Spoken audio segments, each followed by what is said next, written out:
1944년 12월 첫째 주 누더기 옷을 입은 몇몇 아이들이 베르겐 벨젠 수용소 공터에서 찬바람에 몸을 떨며 서 있었다.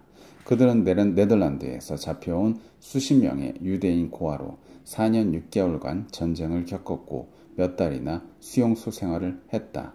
그들은 아버지와 오빠, 형들이 트럭에 실려 끌려가는 것을 말없이 지켜보았다. 그들이 어디로 갔는지는 아무도 이야기해주지 않았지만 아우슈비츠, 트레블링카, 헬름노 같은 죽음의 수용소로 끌려갔다는 소문이 돌았다. 집안의 남자들이 사라진 뒤 이번에는 어머니와 언니, 누나들이 끌려갔다. 어른들을 잃은 아이들은 여자 수용소로 실려왔다. 트럭에서 내렸을 때 11살의 제라드 라크 메이커는 노란 담요에 싸두었던 마지막 남은 소지품 몇 개가 없어진 것을 알아챘다. 나이가 좀 더 많은 아이들이 어둠 속에서 우는 아이들을 달랬다. 그때 가까운 막사에서 루바 게르카기란 여성이 옆 사람을 흔들어 깨웠다. 저 소리 들려요? 어린아이가 우는 소리. 아무것도 안 들려요. 또 악몽을 꾸고 있군요. 옆 사람이 대답했다. 루바는 끔찍한 기억을 떨쳐버리기 위해 이를 악물었다. 그녀는 폴란드의 유태인 마을 슈테틀에서 자랐다. 10대 어린 나이에 캐비닛을 만드는 허시 게르카과 결혼해 아들 아이삭을 낳았지만 그녀의 행복은 거기까지였다. 전쟁이 발발하면서 나치는 그 지역 유대인을 모두 잡아 죽음의 수용소 아우슈비츠 비르케나우로 데려갔던 것이다. 수용소에 들어가자마자 루바는 3살 난 아이삭을 친히 대원에게 빼앗겼다. 그들은 아이삭을 너무 어리거나 늙어서 일을 할 수 없는 다른 사람들과 함께 트럭에 태웠다. 아이삭이 엄마를 부르는 소리가 루바의 귓전에 맴돌았다. 그 트럭은 곧장 가스실로 향했다. 정신이 혼미한 가운데 여러 날이 흘렀고 어느 날 그녀는 트럭에 남편의 시신이 실려있는 것을 보았다. 그녀는 더 이상 살고 싶지 않았다. 하지만 루바는 강인한 정신력으로 삶을 포기하지 않고 견뎌냈다. 머리카락 한 올 없이 박박 밀어버린 머리와 팔에 수임번호 329672이 새겨진 그녀는 경비원을 설득해 죽어가는 병자들이 수용된 아우슈비츠 병원에서 일했다. 끝없이 계속되는 고된 낮과 악몽의 밤이 지나갔다. 루바는 서서히 독일어를 배웠고 수용소 내의 동향을 살폈다. 그러던 어느 날 그녀는 간호사들이 독일의 어느 수용소에 파견될 거라는 소식을 들었다. 루바는 거기에 자원했고 1944년 12월에 베르겐 벨젠 수용소로 보내졌다. 이 수용소에는 가스실이 없었지만 굶주림과 질병, 약식 처형이 제멋대로 벌어지는 끔찍한 죽음의 수용소인 것은 마찬가지였다. 연합군이 진격해오고 질서가 무너지면서 상황은 더욱 나빠졌다. 굶주린 수많은 사람들이 해충으로 득실되는 임시 가건물로 내몰렸던 것이다. 잠을 못 이루고 몸을 뒤척이던 루바는 또다시 아이 울음소리를 들었다. 그녀는 문 쪽으로 갔다가 공포에 질려 떨고 있는 아이들을 보고 깜짝 놀라 멈춰섰다. 루바는 손짓으로 아이들에게 가까이 오라고 했다. 몇몇 아이가 조심스럽게 그녀에게 다가왔다. 무슨 일이니? 누가 너희를 여기로 데려왔니?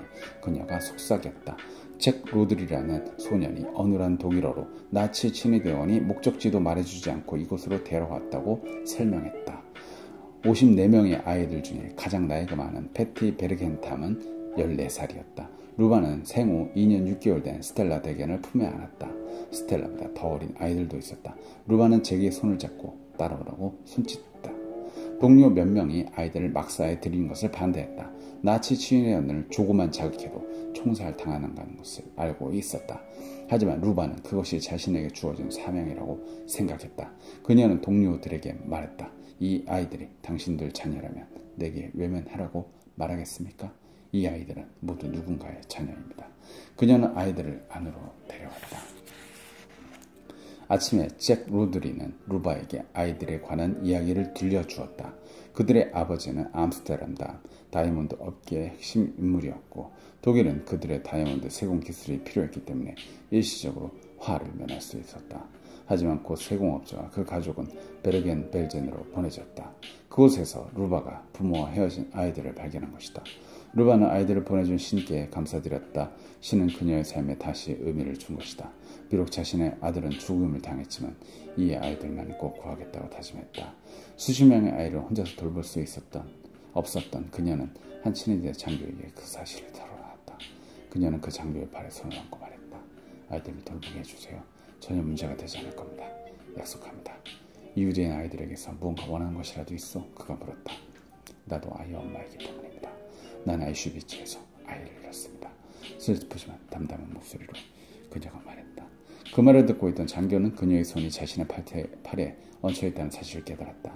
규칙상 죄수들은 독일인과 신체 접촉을 할 수 없었다. 그는 루바의 얼굴을 주먹으로 가득히 쓰러뜨렸다. 루바는 입에서 피가 흘렀지만 물러서지 않고 말했다. 당신도 손자가 있을 법한 나이군요. 죄 없는 아이들이 죽으면 좋겠습니까?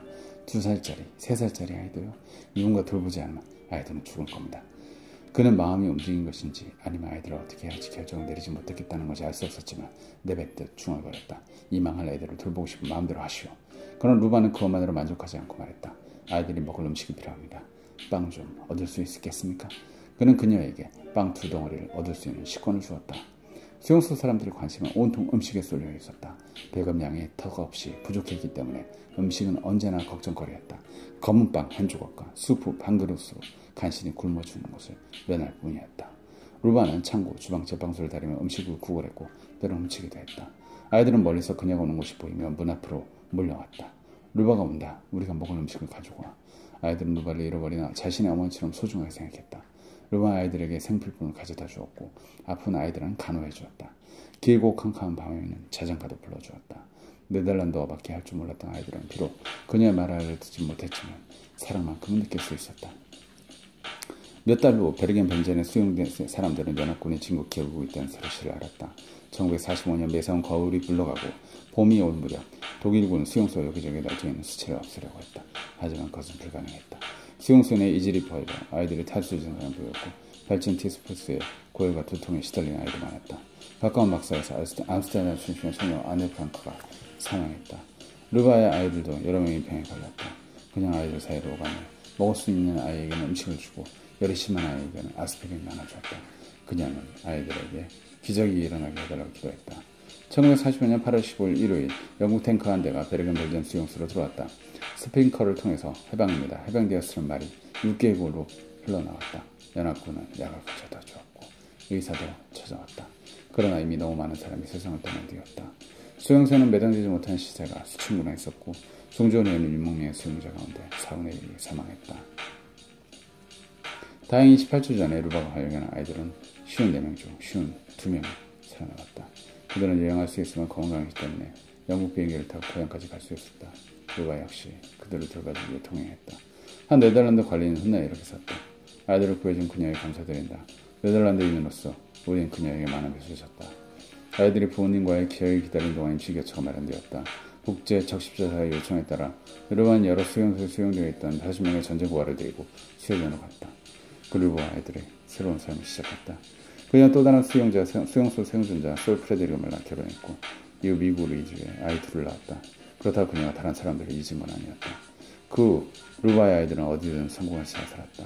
잭 로드리는 나중에 LA의 사업가로 성공했다. 패트릭 베르겐가는 호주의 부동산 사업에 뛰어들어 호주에 이민 온 사람 중에 가장 큰 부자가 되었다. 제라드 라크메이커는 제조업자로 성공했다. 스텔라 데겐 패트스티커는 베르지 벨레젠에 대한 기억이 별로었지만 자라면서 그녀의 어머니가 루바라는 사실에 대해서 얼마나 큰 빚을 졌는지 말해주었다. 어느 날 TV에 출연한 잭 로드리는 루바 이야기를 했다.